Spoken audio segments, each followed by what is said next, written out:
Well, modern culture, modern comics are a toxic hellhole. And that is the topic of today's video. It's what we're getting into today. I'm John Delarose, the leading Hispanic voice in science fiction, #1 best-selling author, award-winning author, super successful crowdfund comic creator. I've done all of the above. All of my books are on Amazon. That link is in the description below. You can also sign up for my Patreon, support the channel, sign up for my newsletter. All the good stuff is right in that description below.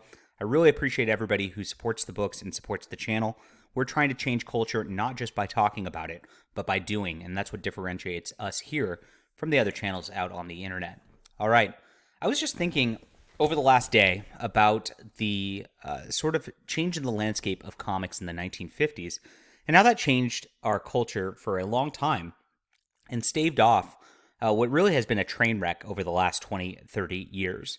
Now, when you get to it, the big watershed moment here was The Seduction of the Innocent. It's a book made by a professor, Frederick Wortham, a doctor who was looking at the influence of comic books on today's youth. And he was looking at the comics in terms of their graphic horror content, their graphic blood content, graphic violent content, etc., specifically involving EC comics. Now, EC comics, compared to the other comics of the day, if you're not familiar with the comic history, were really out there. They were really adult oriented. They're creepy. They are very much adult content. In a way that is very different than you would imagine adult content being today. I've been reading these books in EC Comics lately quite a bit. I've got a little over 60% of the line collected myself. And they're great stories, I'm not going to lie. And this is why there was such comic pushback at the time. And in the future, everybody talks about this watershed moment as something, quote, bad, because everybody hails those comics now as something great and something to strive for. Whereas they weren't looking at the global picture of how the youth could get corrupted like we often talk about now. But you look at things from a different perspective, and you see how it changed. And what I'm reading right now is actually EC's MD line, which what happened is as soon as this hit, they initiated what was called the Comics Code Authority, which laid down guidelines for what is good and wholesome content for comics. And most of them were pretty good. I mean, you can split hairs. I've got a little something in my throat, sorry. You can split hairs and say that, you can take some of these to an extreme, and that's possible. And they often get blamed for the era of 1955 to 1961 or so being, quote, not as good of comics because of the Comics Code. But the Comics Code still existed when Stan Lee brought about the Fantastic Four, brought about Amazing Spider-Man. If you look at what they were doing in Amazing Adult Fantasy with Steve Ditko and those sort of lines at that point, those were equally as good. So, an excuse for bad storytelling was not really the Comics Code. It was the people in the industry really not knowing how to flex their creative muscles at the time, which is a totally different topic than what I want to get on right now. But I'm reading it, and MD from EC Comics is still very good, even though it's under the Comics Code Authority. Now, it flopped. People didn't want to buy it like they wanted to buy, Vault of Horror or Tales from the Crypt.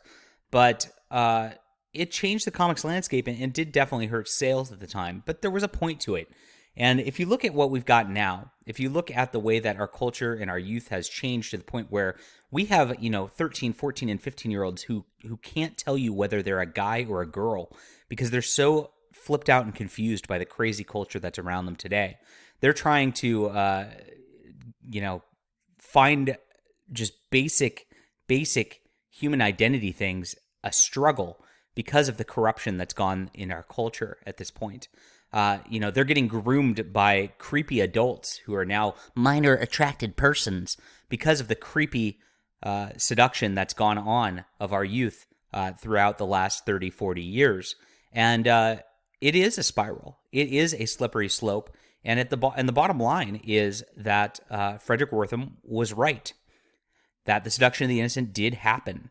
And this is something that needs to be fought against in culture and needs to be pushed back against. So how do you do this? You create a culture where heroism is real, that you don't have a hero who's ambiguously moral or, doing the bad thing to quote for the greater good. You don't want to put that into your work as much as you possibly can. Now, there's a line, of course, where you have character versus not. But overall, you want good to be good, you want evil to be evil, and you want to show that line. Because what happens in art, it reflects reality when it's good.